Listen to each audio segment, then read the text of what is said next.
Aleluia. Pode cantar. Cante isso, irmão. O Abba me espera. O Abba. Mais uma vez, diga. Eu vou voltar. O Abba está a me esperar. Eu vou voltar. O Abba está a me esperar. O Abba me espera.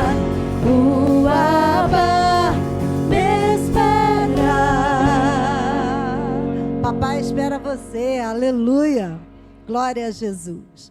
Bem, irmãos, vamos continuar o nosso estudo. Estamos bem perto da pérola maior que eu falei para vocês que foi a intenção primeira desse estudo, que foi o tempo da apostasia.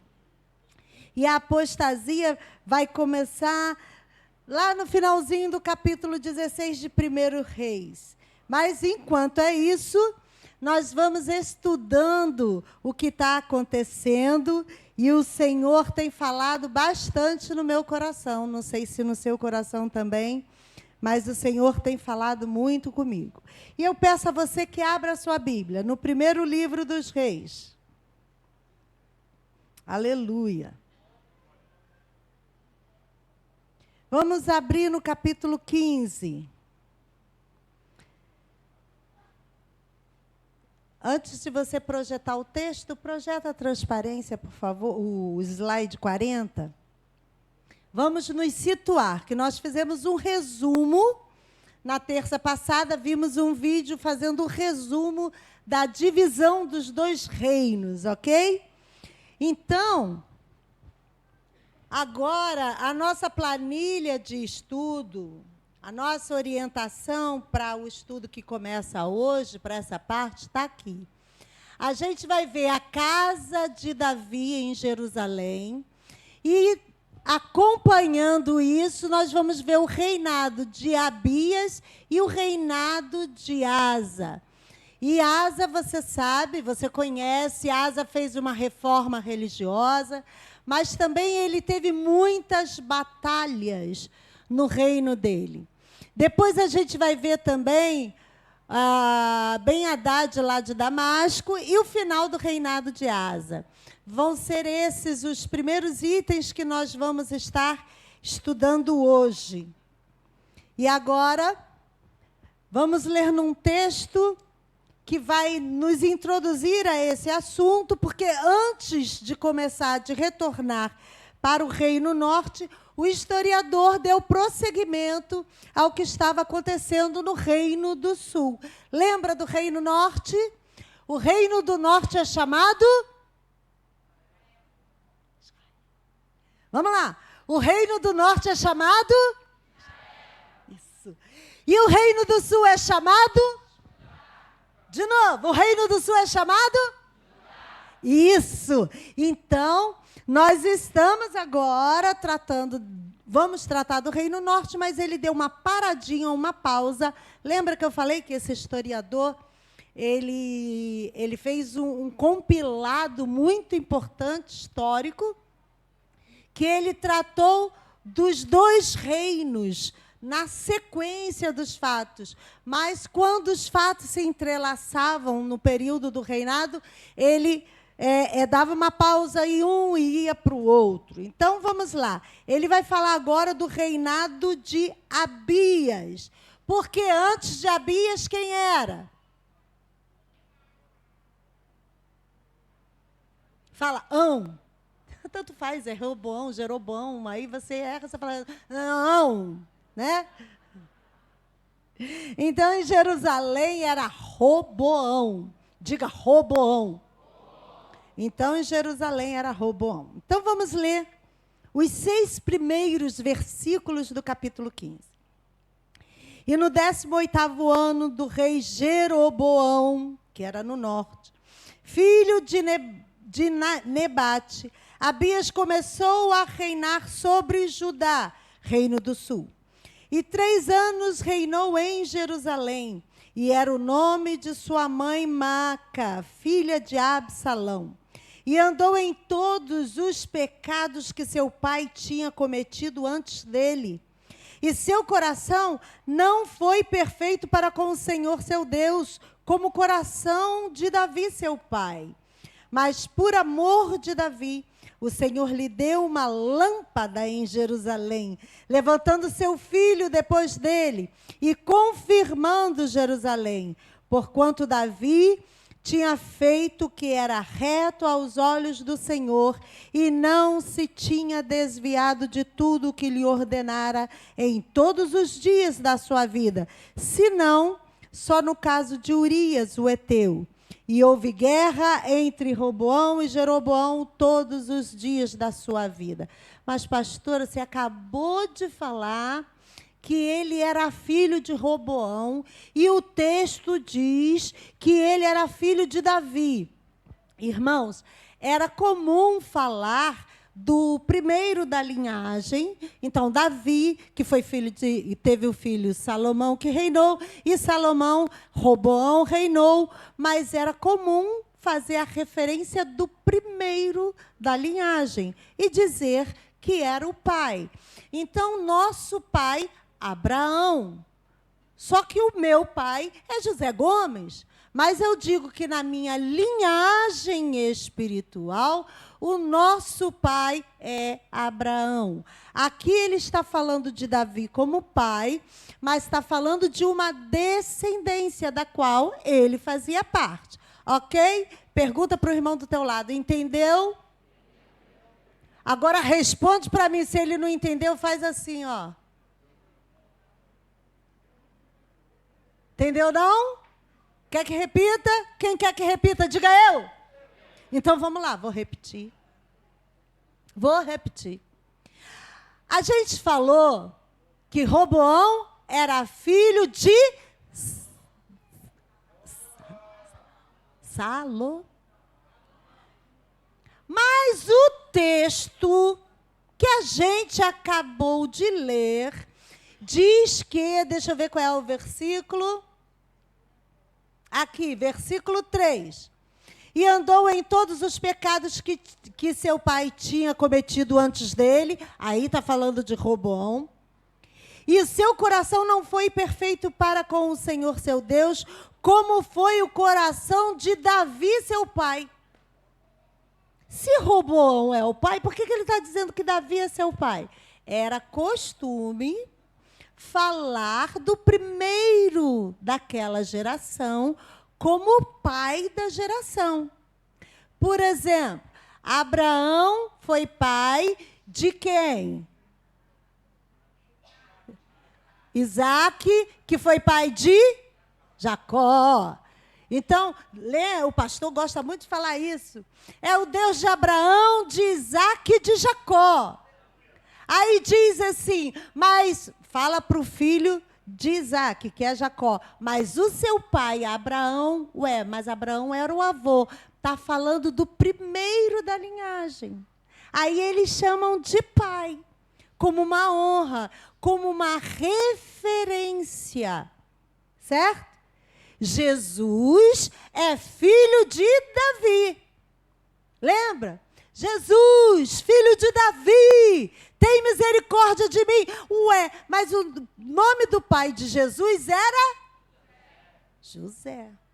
Mas ele vinha da linhagem real de Davi. Então fazia referência à linhagem real de Jesus, dizendo que ele era filho de Davi.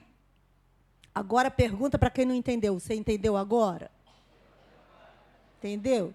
Se não entendeu, não vou explicar de novo, não. Depois do culto você me procura. Slide 40A.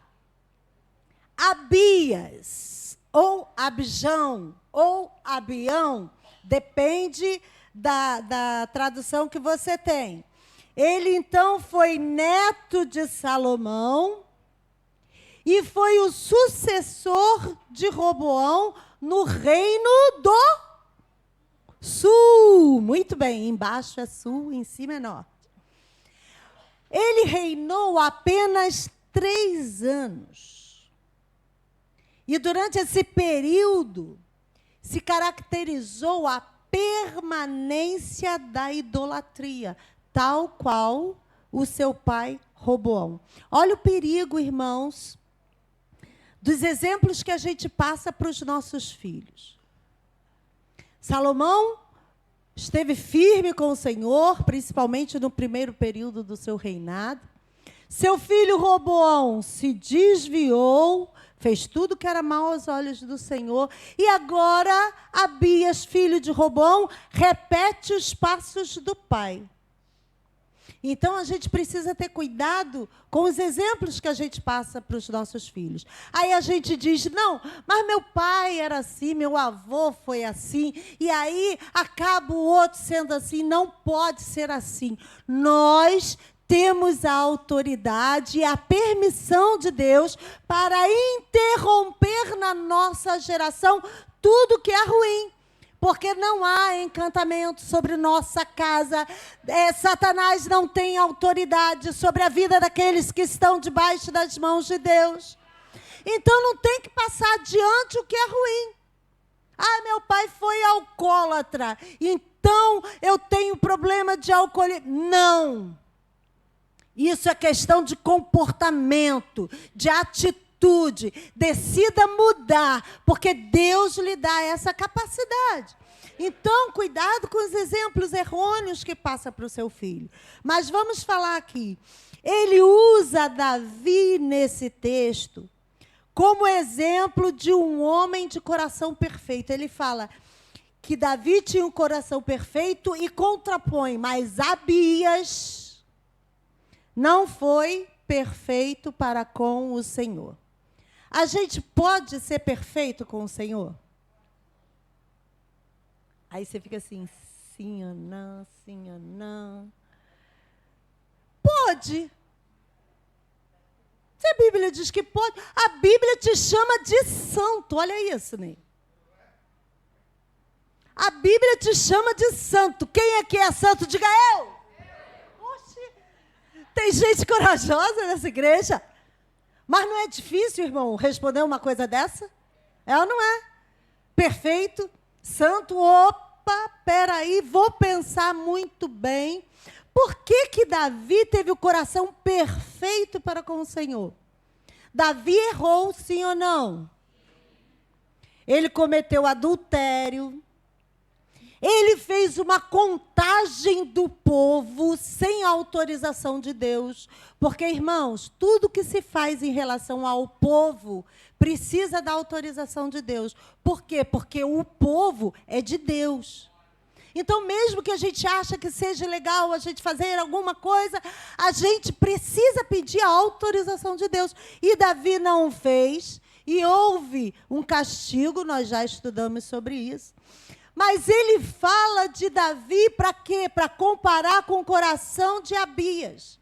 Davi, apesar de todos os problemas, ele tinha o seu coração perfeito. Por quê? Porque tinha um coração arrependido e voltado para Deus. Então, tem um versículo que diz que o cair do homem mais... Isso não significa desculpa para você cair toda hora. Mas significa que tem solução quando você cai.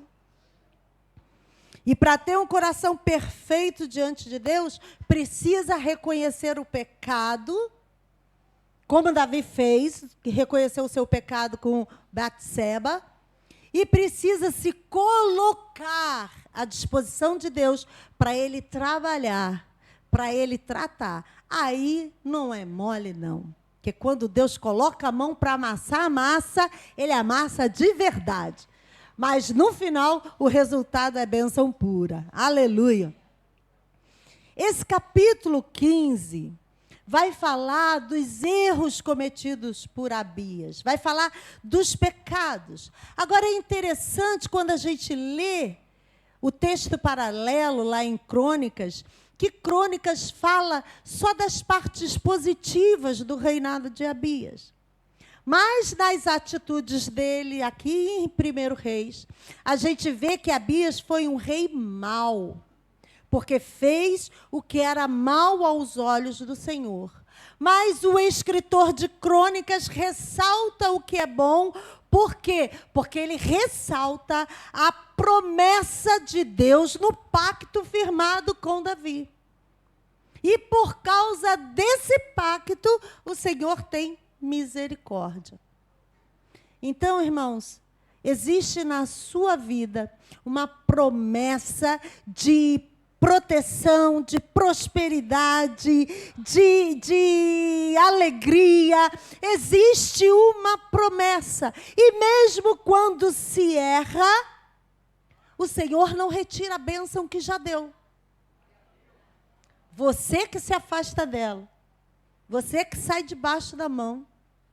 Mas quando você estiver disposto de novo a viver isso, está à sua disposição. O que é seu, Deus já preparou. Agora, chega um momento de Abias, do Reino Sul, enfrentar Jeroboão, que era o rei do Reino Norte. Aí eu vou pedir você deixar marcado aqui em 1 Reis 15, e chegar comigo lá em 2 Crônicas. 2 Crônicas, capítulo 13.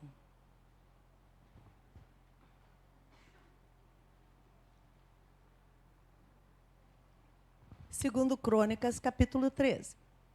Se você tiver alguma dúvida, visite a nossa página no YouTube e vai lá, reveja o ensino, ouça de novo, tire a dúvida do que você precisa tirar, aproveita, deixa o like, compartilhe, faça um comentário, faça uma pergunta. Se tiver pergunta, atenção pessoal da mídia, se tiver pergunta nos estudos, lá embaixo nos comentários, eu vou responder todas elas. Oh, aleluia. Agora já foi. Agora eu tenho que cumprir a promessa, glória. 2 Crônicas 13. E o vídeo é pequeno, dá para você compartilhar lá nas suas páginas. Vamos ler dos versículos 4 até o versículo 12. Olha só, é Abias agora pelejando contra Jeroboão, e ele enfrenta Jeroboão primeiro na palavra. E pôs-se Abias em pé, em cima do monte Zemaraim, que está nas montanhas de Efraim, e disse: ouvi-me, Jeroboão, e todo Israel. Porventura não vos convém saber que o Senhor Deus de Israel deu para sempre a Davi a soberania sobre Israel, a ele e a seus filhos, por um concerto de sal? Contudo, levantou-se Jeroboão, filho de Nebate, servo de Salomão, filho de Davi, e se rebelou contra seu senhor. E ajuntaram-se a ele homens vadios, filhos de Belial, e fortificaram-se contra Roboão, filho de Salomão. E sendo Roboão ainda jovem e tenro de coração, não podia resistir-lhes. E agora cuidais de esforçar-vos contra o reino do Senhor, que está nas mãos dos filhos de Davi. Bem, sois vós uma grande multidão, e tendes convosco os bezerros de ouro que Jeroboão vos fez para deuses. Não lançastes vós fora os sacerdotes do Senhor, os filhos de Arão e os levitas, e não fizeste para vós sacerdotes como as nações das outras terras? Qualquer que venha congregar-se, consagrar-se com um novilho e 7 carneiros, logo se faz sacerdotes daqueles que não são deuses. Porém, quanto a nós, o Senhor é o nosso Deus, e nunca o deixamos. E os sacerdotes que ministram ao Senhor são filhos de Arão, e os levitas se ocupam na sua obra, e queimam ao Senhor cada manhã e cada tarde holocausto, incenso aromático, dispondo os pães da propiciação sobre a mesa pura, e o castiçal de ouro e as suas lâmpadas para acenderem cada tarde, porque nós temos cuidado do serviço do Senhor nosso Deus. Porém vós o deixastes. E eis que Deus está conosco à nossa frente, como também os seus sacerdotes tocando as trombetas para dar alarme contra vós, ó filhos de Israel. não pelejeis contra o Senhor, Deus de vossos pais, porque não prosperareis. A luta dos dois reinos continuava a existir, depois que os pais se passaram. Lembra de Jacó e Esaú? Depois que acabou aquela luta, os seus descendentes continuaram sem se entender. Irmãos, tem lutas que a gente enfrenta, e agora eu estou falando da nossa família, dentro de nossa casa. E coisas que falamos que nós precisamos aprender a nos abster de liberar palavras imediatamente. Porque vamos perpetuar uma inimizade, um rancor. Então, tem gente que chega e diz, foi verdade mesmo. Ainda fala mesmo. Foi verdade mesmo, falei. Mas o que é que eu sempre ensino sobre a verdade? A verdade precisa ter dois pilares. A palavra precisa ter dois pilares. Primeiro, tem que ser verdade. E segundo, precisa edificar. Se a sua palavra não serve de edificação, como nos ensina a palavra de Deus, você precisa ficar em silêncio. Aqui, Abias se levanta e diz para Jeroboão, por que você está agindo desse jeito? Israel foi dado aos filhos de Davi. O que Abias queria? Ele queria de volta as 10 tribos de Israel, que tinha sido dada a Jeroboão, por causa do pecado dos seus pais. E aí, Abias, porque confrontou Jeroboão, porque colocou em Jeroboão aquela luzinha que acendeu, dizendo assim, para de fazer determinadas coisas, Jeroboão. Apesar de Abias não ser um rei bom, ele não sofreu as consequências imediatas do seu pecado. Por quê? Porque zelou pela palavra de Deus. Zelou pelo que Deus queria fazer. Zelou pela integridade. E ele estava dizendo, vocês ficam andando por aí com sacerdotes, sem condições, que vocês resolveram eleger, com os bezerros de ouro. Lembra dos bezerros de ouro que a gente mostrou? Com bezerro de ouro, representando o pecado, carregando bezerro de ouro para tudo quanto é lado, está levando o pecado para tudo quanto é lado. Tem gente que anda com bezerro de ouro, né, irmão? Onde vai e leva o pecado junto, não consegue abrir mão de bezerro de ouro. Nós precisamos olhar para nós e ver o bezerro de ouro que a gente anda carregando. O que a gente está colocando mais importante do que andar na vontade de Deus, do que fazer o que Deus diz para fazer? Andar com o bezerro de ouro leva a pessoa ao fracasso. E a gente, às vezes, tem um monte de bezerrinho de ouro escondido. Esconde no bolso, esconde na bolsa, no cantinho de casa. Fica se expondo, dizendo que é do Senhor. E é até do Senhor, porque aquele povo era povo do Senhor, mas andava com bezerro de ouro.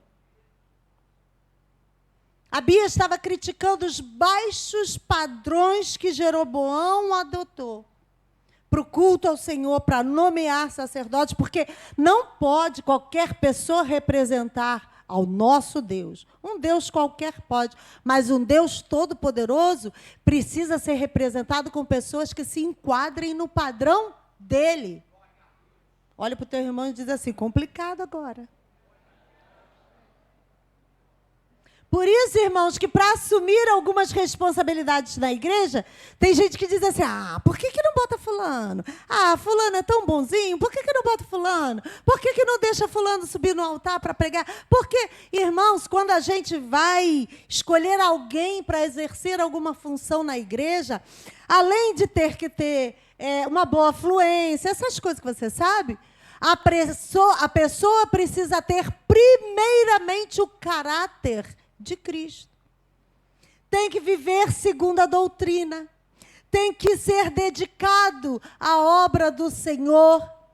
Caminhar segundo a orientação do Senhor. E Abias estava falando realmente disso. Ele estava dizendo, não é assim que se faz. E Abias agora se apresenta com um exército diante de Jeroboão. Olha a briga. Só que o exército de Abias era muito menor que o exército de Jeroboão. No entanto, Abias foi vitorioso. Por quê? Pergunta para o seu irmão, por quê? Espera ele responder, fica olhando para a cara dele, espera a resposta. Por quê? Que apesar de ter um exército pequenininho, ele foi vitorioso. Por quê? Porque ele dependia de Deus, não dependia da sua força, não dependia de número de homens, não dependia de arma, ele só dependia do Todo-Poderoso. Está nervoso por quê? Porque o seu inimigo parece grande demais. Fica nervoso não. Dependa de Deus. Deus é muito maior. Deus é poderoso para fazer isso. Aleluia. Israel, reino do norte, continuou seguindo a idolatria da falsa religião que Jeroboão instalou. E aí serviram a Baal e sofreram o castigo.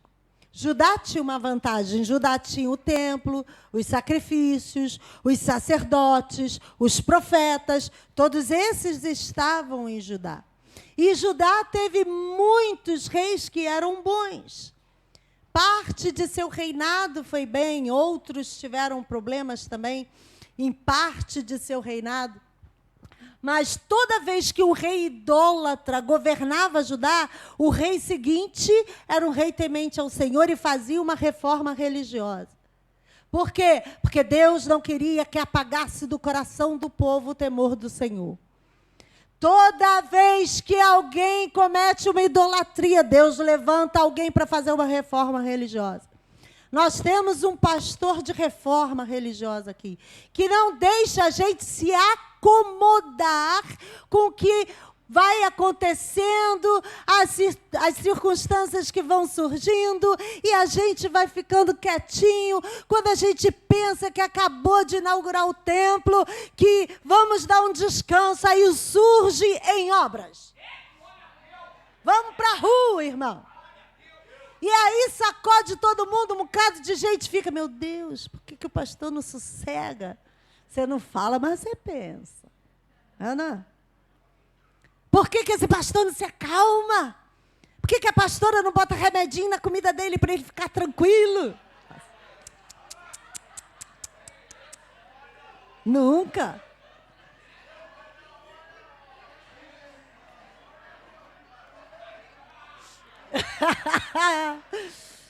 Você vê que eu não faço isso, porque ele é ligado no 220. Ah, glória a Deus. Imagina, irmãos. Ele caidinho dentro de casa, só fica caidinho enquanto a dói. Pode não. Mas qual foi o resultado dessa reforma constante? A firmeza da fé daquele povo. Ah, mas o povo vacilou, mas ele se levantava.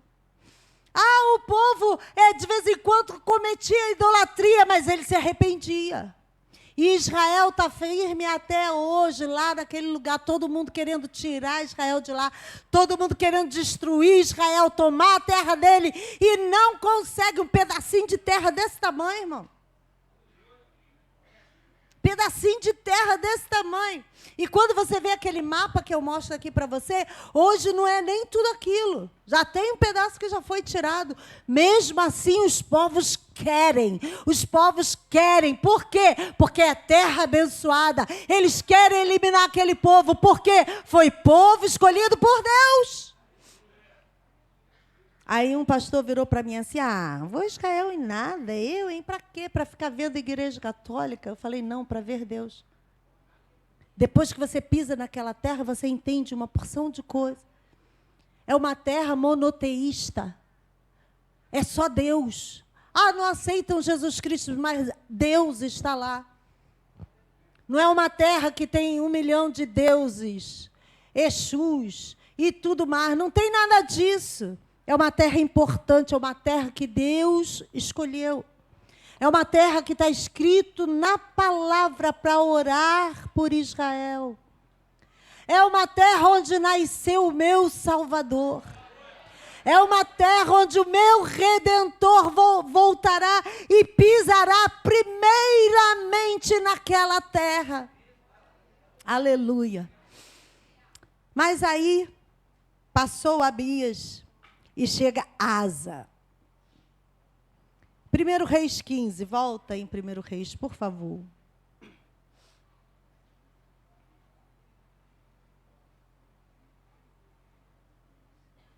Vamos ler o versículo 9 e o versículo 10, para fazer uma introdução. E no 20º ano de Jeroboão, olha, Jeroboão continua lá em cima no Reino do Norte. E no 20º ano de Jeroboão, rei de Israel, começou Asa a reinar em Judá, no Reino do Sul. E 41 anos reinou em Jerusalém. E era o nome da sua mãe, Maaca, filha de Absalão. Asa é descrito como alguém que fez o que era reto aos olhos do Senhor, conforme seu pai Davi. Diga aleluia. Um dia esse testemunho vai ser dado em relação a mim, em relação a você. Fez o que é reto aos olhos do Senhor. E teve um reinado longo, 41 anos de reinado. Mas Asa não foi perfeito segundo a descrição do texto. Porque vai fazer referência a lugares altos, onde haviam ídolos, onde se adoravam outros deuses, que restaram alguns lugares altos. E ele também fez uma imprudência na hora que fez uma aliança com a Assíria. Mas ele foi um reformador. Não é porque você errou que vai deixar de fazer o que é certo. Abra a tua Bíblia ainda no 15, vamos ler o versículo 11 e alguns a seguir. E Asa fez o que era reto aos olhos do Senhor, como Davi, seu pai, porque tirou da terra os rapazes escandalosos, sabe, né? E tirou todos os ídolos que seus pais fizeram, e até Maaca, sua mãe, removeu para que não fosse rainha, porquanto tinha feito um horrível ídolo a Azerá. Também Asa desfez o seu ídolo horrível e o queimou junto ao ribeiro de Cedron. Pode botar o slide 40 aí. Asa reformou, religiosamente falando, o Estado. Ele não poupou nem mesmo a sua mãe, que era rainha-mãe. Ele a removeu dessa posição, porque ela servia a um outro Deus. Ele eliminou a prostituição masculina. Ele acabou com o culto a Azerá. Ele destruiu os ídolos que tinham sido introduzidos na religião de Israel durante o reinado de Roboão e de Abias. E ele trouxe de volta à casa do Senhor a prata e o ouro. Lembra que eu tinha falado que os objetos, eles fizeram objetos diferentes e fizeram objetos de cobre e de bronze. Asa trouxe de volta a prata e o ouro. Porque para o Senhor precisava ser o melhor. E os outros falsificaram os objetos que estavam faltando no templo. E Asa diz, falsificação na casa do Senhor não serve, tudo tem que ser autêntico. E aí ele trouxe de volta a adoração a Deus dentro do padrão e da medida que o Senhor exigia. No entanto, as batalhas aconteceram. Pode colocar aquele slide lá de volta, que você vai ver que não deixou de haver batalha, só porque Asa foi um bom rei. Não vai deixar de haver batalha só porque você é temente ao Senhor. Não vai deixar de haver guerra só porque você se decidiu servir ao Senhor com integridade. Mas vai haver sempre vitória, porque o Senhor estará sempre com você. Judá teve períodos de paz com as nações vizinhas. E nesse período, o que ele fez? Ele fortificou as cidades em Judá. Ele preveniu contra invasões, contra a briga, e possibilitou a prosperidade daquela terra por um período de tempo muito maior. Às vezes, irmãos, a gente tem bons tempos, e esses bons tempos não é para a gente ficar deitado em berço esplêndido. Não é para repouso, é para preparação. Deus nos dá tempo de tranquilidade para prepararmos a nossa vida, prepararmos a nossa casa, porque tempos difíceis chegam. E aí, quando você tem um tempo de prosperidade, aí tudo que você ganha, você gasta. Aí tudo que aparece na sua frente, você trata assim de qualquer jeito. E aí, quando chega o problema, você não está pronta e diz: Senhor, o Senhor não vai fazer nada. E o Senhor diz: eu fiz tudo. Eu te dei um tempo de descanso, te dei um tempo de prosperidade. E você fez o quê? Esbanjou tudo que eu te dei. Então, irmão, assim que você tiver um tempo de tranquilidade na sua vida, se dedique ao estudo da palavra, trabalhe, economize, programe, planeje. Anda sempre olhando para frente, porque o nosso Deus está olhando lá na frente e está te dando esse tempo. Asa reconheceu isso e aproveitou esse tempo de paz. Usou esse tempo como ocasião adequada, boa, para preparar o povo do Senhor. E aí fortificou a cidade, preparou o exército, trouxe mais recrutas, adestrou esses recrutas, fez armas e preparou todas as coisas para um tempo de dificuldade. Quantos aqui, apesar das dificuldades naturais da vida, estão passando um momento mais tranquilo na sua vida? Já passaram momentos difíceis, mas agora... Isso, deixa levantar a mão, isso, aleluia. Levanta mesmo, irmão, é testemunho. É testemunho, glória a Deus. Esse tempo não é para você ficar parado. Esse tempo Deus está te dando para você se preparar. Deus está te dando como um refrigério e você poder, de cabeça mais fresca, estar se preparando espiritualmente. Por quê? Porque Satanás prepara a armadilha. E lá na frente do caminho tem, mas você ligado no Senhor, preparado espiritualmente, preparado financeiramente, preparado moralmente, você quando chegar na armadilha vai estar pronto para enfrentar Satanás. Vai pular a armadilha. Quando a pressão chegar, os nossos irmãos no sul estão passando um grave problema. Amém, irmão? Você está acompanhando isso. Depois dessas enchentes vem o quê? Vem as doenças. Vem a proliferação de insetos. Vem problemas psicológicos. Eles vão passar por tudo isso. E vem um problema para a gente também. Por quê? Porque eles são os maiores produtores de alimento. E vai chegar até nós essa dificuldade. E você está fazendo o quê? Não é hora de esbanjar.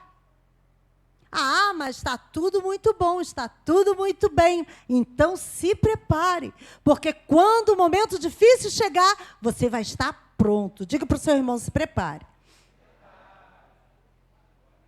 Espiritualmente também, irmãos, nós não estamos enfrentando ainda a perseguição.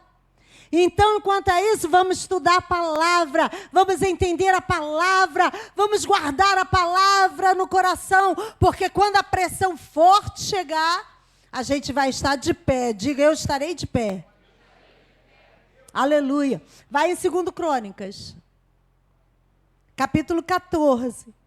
Estava tudo indo muito bem.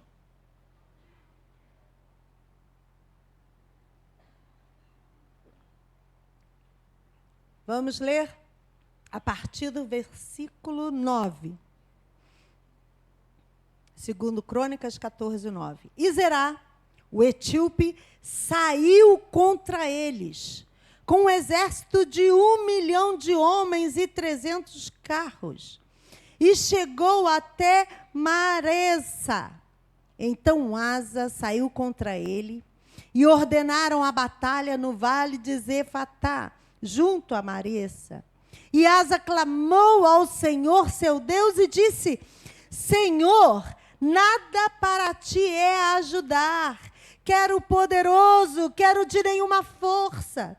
Ajuda-nos, pois, Senhor nosso Deus, porque em ti confiamos e no teu nome viemos contra essa multidão. Senhor, tu és o nosso Deus. Não prevaleça contra ti o homem. E o Senhor feriu os etíopes diante de Asa e diante de Judá, e fugiram os etíopes. Não importa o tamanho do exército inimigo, o que importa é o tamanho do nosso Deus. Aleluia! As tropas de Judá menores. Mas o que é que fez a diferença? O clamor da hora nona. Está lembrando de orar às 3 horas da tarde? Aonde você estiver. O que faz a diferença é o clamor ao Deus que pode chegar com um exército de anjos e batalhar a nossa guerra. Foi o que Asa fez. E os inimigos dele foram derrotados, os que ficaram vivos foram perseguidos.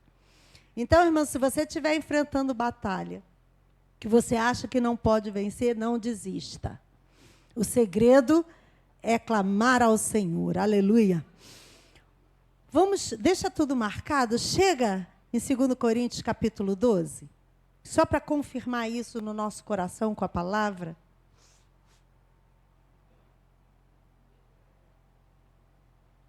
Segundo Coríntios 12.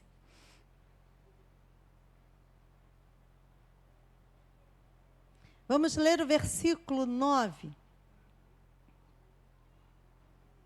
Olha isso. Amém? A minha graça te basta, porque o meu poder se aperfeiçoa de boa vontade, pois, me gloriarei nas minhas fraquezas, para que em mim habite o poder de Cristo. Quando você reconhece a sua limitação, meu exército é desse tamanhozinho, minha força é desse tamanhozinho, eu não posso, eu não sei, Deus se aperfeiçoa em você. Por causa da sua fraqueza, Deus manifesta o seu poder. Nós não somos capazes de realizar algumas coisas sozinhos, mas com Deus, podemos todas as coisas. Amém? Volta lá em 1 Reis. A gente queria ver se conseguia hoje terminar, mas não sei não. Vamos falar de Ben-Hadad de Damasco. 1 Reis 15. Começa a história no versículo 16. E houve guerra entre Asa e Baasa, rei de Israel, todos os seus dias. Bem, a inimizade foi se avolumando, a hostilidade foi crescendo e acabou se tornando em guerra. Não deixe nada para resolver depois. Resolva o problema na hora que surge. Se você tem a capacidade de abstrair, tira, joga fora. Mas problema guardado cresce. Então, aquelas hostilidades entre os reinos, norte e sul, o mesmo povo, o povo hebreu, aquilo foi crescendo, crescendo, crescendo e acabou se tornando em guerra agora nesse período. E aí eles se encontram debaixo de uma pressão militar muito grande. E Asa resolve, acabei de falar do que Asa fez, né? Clamou ao Senhor. E Asa resolve fazer uma aliança com Ben-Hadad. Quem era Ben-Hadad? Damasco é na Síria. Era o rei da Síria. Síria fica acima do Reino Norte. E ele faz uma aliança com esse rei da Síria contra o Reino do Norte, contra seus irmãos. E ele estabelece um precedente extremamente perigoso. Ele decidiu confiar no exército de outra nação, o que lhe custou muito caro, porque ele havia confiado em Deus agora. Tinha acabado de provar o poder de Deus. Ele tinha clamado, ele ia ser trucidado, irmãos. Mas ele clamou e Deus o livrou. E chega agora, olha como é que a gente tem que estar atento. É orar e vigiar. E chega agora, ele, por causa de um confronto, de uma guerra, ele confia mais no exército de uma outra nação. No exército da Síria. Para quê? Para lutar contra os seus irmãos do norte. Seus irmãos de Israel. Os mesmos irmãos que vieram juntos da descendência de Abraão. E aí ele abre um precedente para que as outras nações também viessem lutar contra os hebreus e tornarem o povo hebreu subserviente. Chega até 2 Crônicas 16. Você sabe que os livros, eles se intercalam, eles se completam. Oh, Jesus, a gente precisa estar ligado. Nos ajuda, Senhor. A gente precisa aprender com esses exemplos, né, irmãos? 2 Crônicas 16, a partir do 7. Naquele mesmo tempo, veio Anani, o profeta, a Asa, rei de Judá, e disse-lhe: por que confiaste no rei da Síria e não confiaste no Senhor teu Deus? O exército do rei da Síria escapou das tuas mãos. Porventura não foram os etíopes e os líbios um grande exército com muitíssimos carros e cavaleiros? Confiando tu, porém, no Senhor, ele os entregou nas tuas mãos. Porque quanto ao Senhor, seus olhos passam por toda a terra para mostrar-se forte para com aqueles cujo coração é perfeito para com ele. Nisso, pois, procedeste loucamente, porque desde agora haverá guerras contra ti. Quando a gente deixa de confiar no braço forte do Senhor, a gente tem que passar a guerrear com a força do nosso próprio braço. E Asa tinha experimentado todos esses livramentos dados pelo Senhor. E agora, além dele abrir esse precedente contra o povo hebreu, ele inicia um declínio espiritual. Porque ele falhou na confiança no Deus que tudo pode. E confiou na solução humana. Nunca ache que Deus vai falhar com você.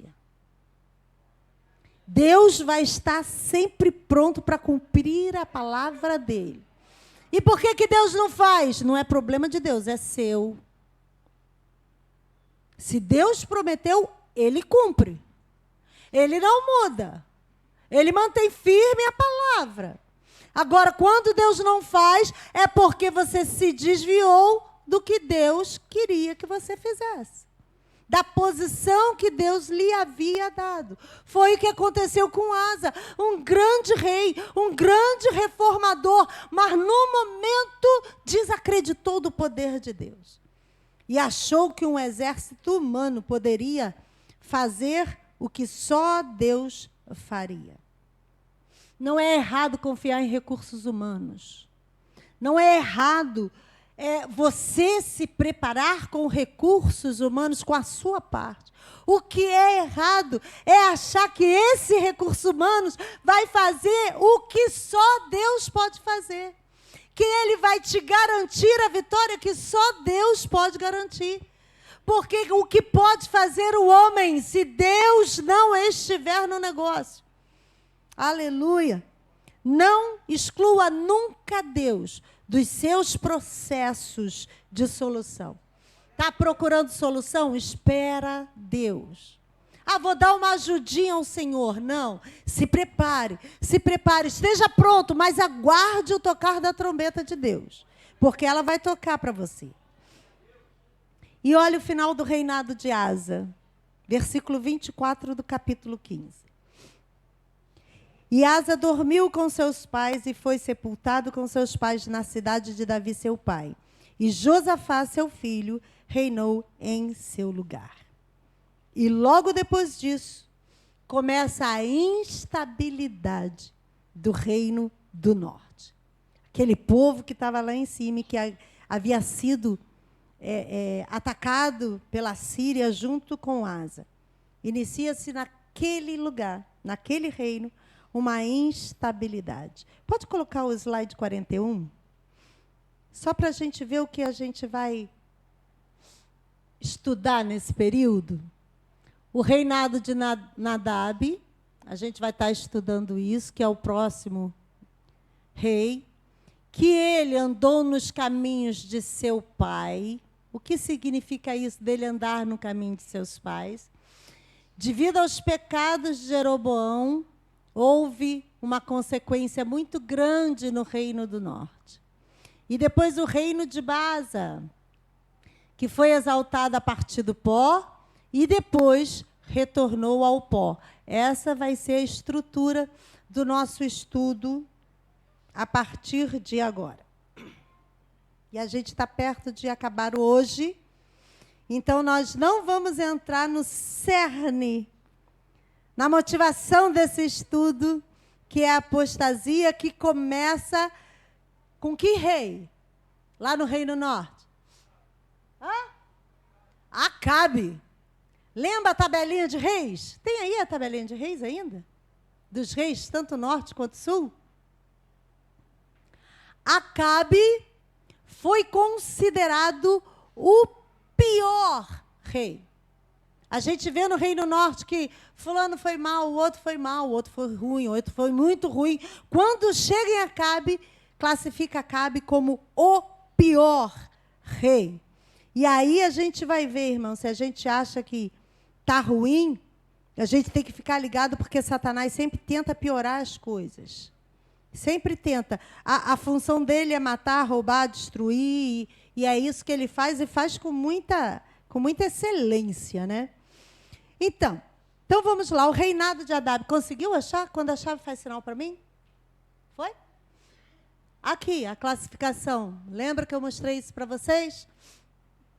Os reis de Judá, né? Roboão foi mal, Abias foi mal, Asa foi bom, Josafá foi bom, Jeroboão e Acasias foram mal, Atalia foi muito mal, Joás, Amazias e Uzias foram razoáveis. Agora, em Israel, no reino do norte, olha aqui, tudo mal. Jeroboão, Nadab, Baasa, Elá, Zinri, Onri. Onri foi muito mal. Onri, pai de Acabe. E Acabe foi o pior de todos. E aqui a gente vai fazer uma pausa na história que é contada no livro, no livro de Reis, e nós vamos parar para ver no pior como é que o povo de Deus se comportou no pior. Como Deus agiu no pior momento.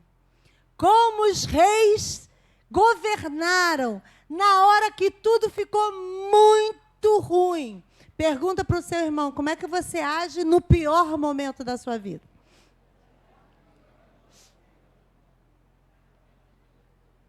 Você passou por um momento assim? Teve um momento na sua vida que foi... Como é que você agiu nesse momento? Tem gente que fica desesperado e corre. Você não cometeu suicídio, porque você está aqui, mas tem gente que comete. Tem gente que larga tudo e vai embora. Às vezes a gente até pensa, né? Vontade de largar tudo, pegar um ônibus e ir embora.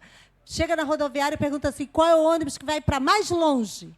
Ah, é o ônibus, eu quero esse aí. Vou embora, vou embora, vou embora. Como é que você age no pior momento? Irmãos, no pior momento da nossa vida, a gente precisa ficar quieto, no lugar, porque se a gente não sabe para onde ir, a gente tem que ficar no lugar. A não ser que Deus diga, vá para lá, você vai. Vai para cá, você vai. Fora disso, no lugar, clamando ao Senhor e abrindo os ouvidos para ouvir Deus. Porque nós temos um grave erro.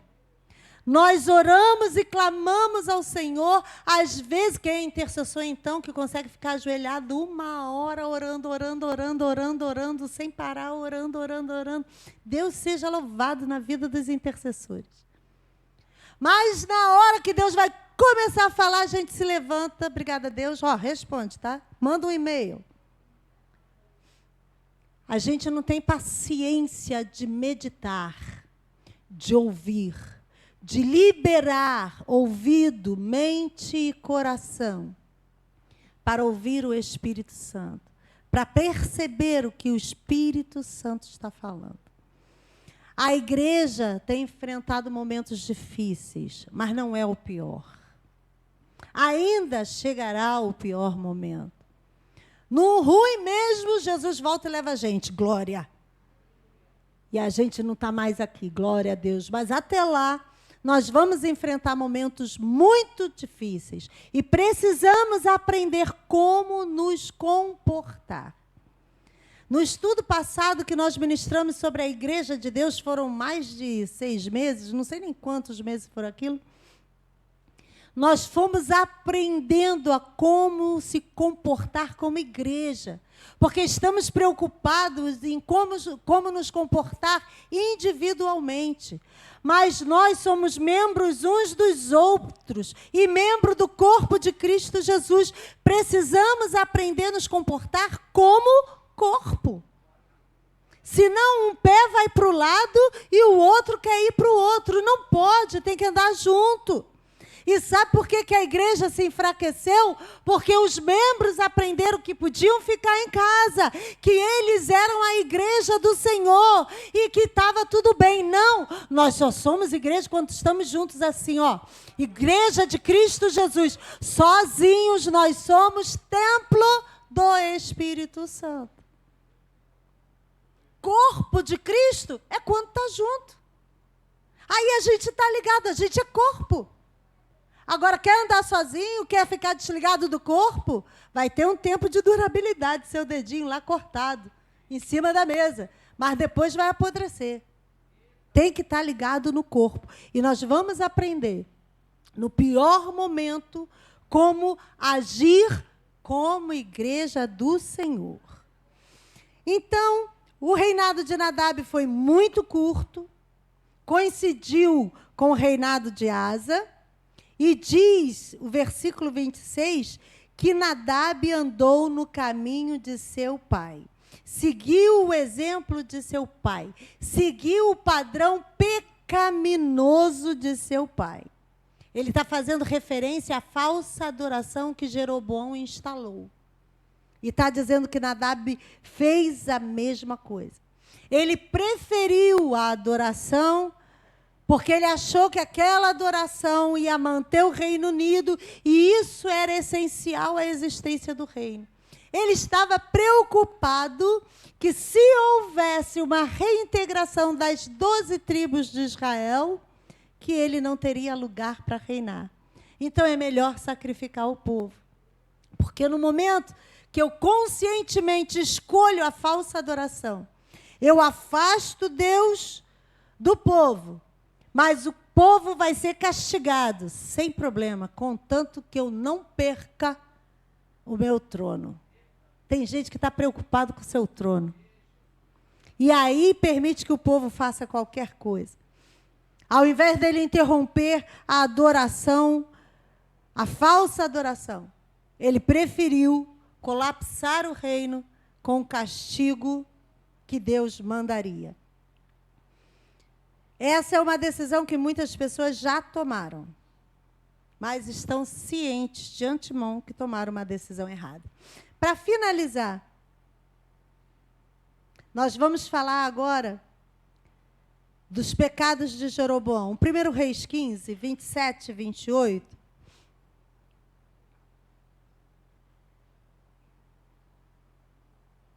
E conspirou contra ele Baasa, filho de Aías, da casa de Issacar, e feriu Baasa em Gibeton, que era dos filisteus, quando Nadab e todo Israel cercavam a Gibeton.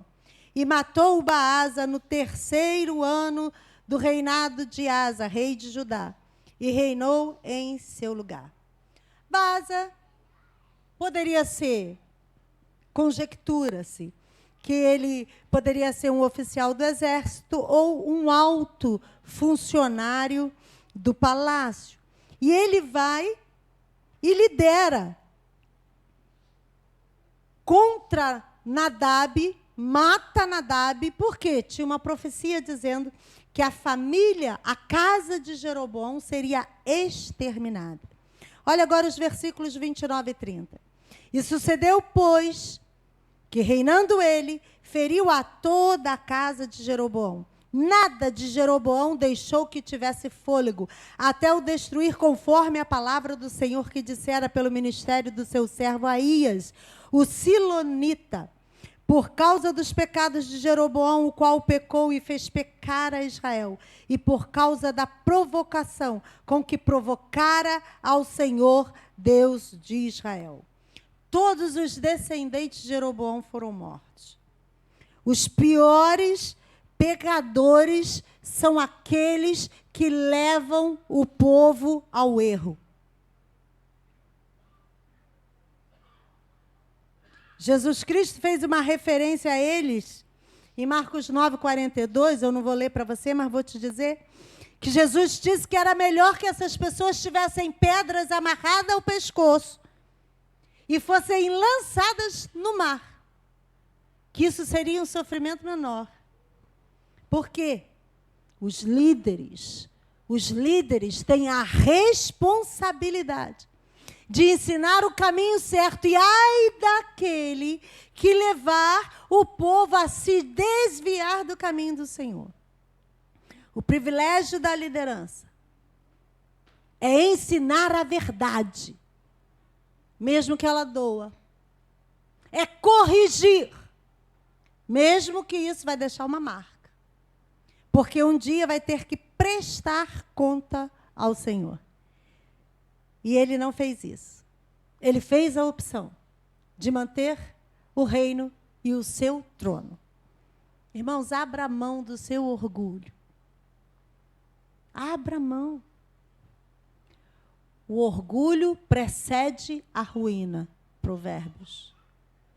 O seu orgulho pode conduzir você à ruína. Mas graças a Deus que o Senhor tem nos chamado a atenção. O Senhor tem nos ensinado. O Senhor tem preparado esse povo, porque nós somos um povo chamado pelo nome do Senhor. E povo chamado pelo nome do Senhor se humilha, se constrange, clama ao Senhor e mais do que isso, recebe a resposta do seu Deus. Você tem clamado ao Senhor por alguma coisa? Levante a sua mão. Feche os seus olhos. Traga à sua memória o motivo pelo qual você tem clamado ao Senhor. Pai, em nome de Jesus, aqui está o seu povo reunido, Senhor. E temos aprendido a sua palavra, que hoje mais uma vez nos ensina que quando estamos em momento difícil, o nosso trabalho é clamar ao Senhor. E o seu trabalho é defender o seu povo, é lutar as nossas guerras. Por isso nós confiamos no Senhor. Nós confiamos que não há um outro Deus que possa nos socorrer, que possa nos ajudar nos momentos difíceis. Não há um outro Deus que merece ouvir a nossa oração e o nosso clamor, porque nós sabemos que a nossa vitória é certa quando o Senhor luta a nosso favor. Então, Senhor, nesta noite o teu povo aqui, em pensamento, traz a lembrança, ó Deus, de suas lutas, de suas guerras. E nós queremos colocá-las diante do altar do Senhor. Entregar ao Senhor, não cruzar os nossos braços, mas colocá-la diante do Senhor e saber que no momento certo o Senhor dará a orientação certa, o Senhor dará a resposta certa, no momento certo os seus exércitos celestiais é que guerrearão as nossas guerras. Eu agradeço ao Senhor por ter nos reunido como povo e estar nos abençoando como povo, juntos, corpo de Cristo Jesus, nos preparando para uma grande vitória, depois dessa grande luta que se levanta, Senhor. Mas a vitória é certa, em nome de Jesus. Obrigada por todas as coisas. Amém. Amém. Aplauda Jesus. A Ele toda a honra, toda a glória e todo o louvor. Não falta terça-feira. Eu acho que vai dar tempo da gente entrar na apostasia de Israel. E aí vai ser bom demais.